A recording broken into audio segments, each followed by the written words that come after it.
Okay, this is an interesting little project in relation to the universal router guide's not used a lot.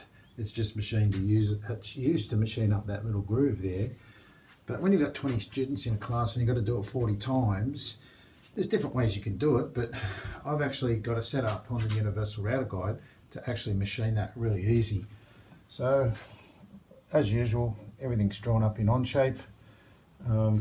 This BBQ, I call it busy work because the kids have got to drill 5 holes with 2 different size Forstner bits, and then I cut the back out of the bees with the jigsaw, and then there's files and sandpaper and that to clean all that up. So there's a bit of busy work for kids there.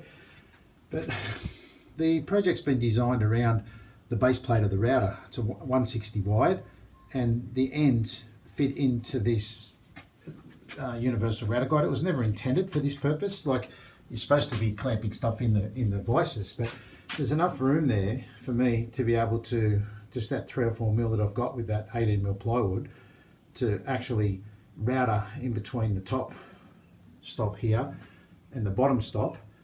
And it's a really easy process to get the timber in and out, and do it in a classroom 40 times. So just another interesting process with the universal router guide. I'll do the demonstration and show you how it all works.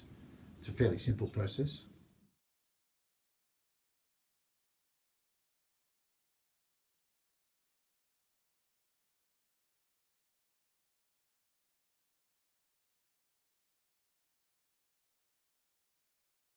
Now that's all it is. It's just machining that for the handle to go in, and the fact that the bit of timber goes in and out really easily and the stop goes in there.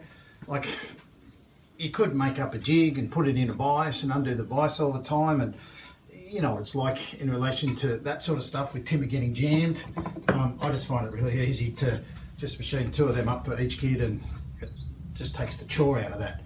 You know, you're probably thinking there's other ways you can do it. Your kids could mark it out, they could chop it out with a chisel, but the quality diminishes then. I often get the kids to chisel that square, so a square bit of timber will go in there for a bit more busy work. But yeah, that's just another one of the many processes with the universal router guide.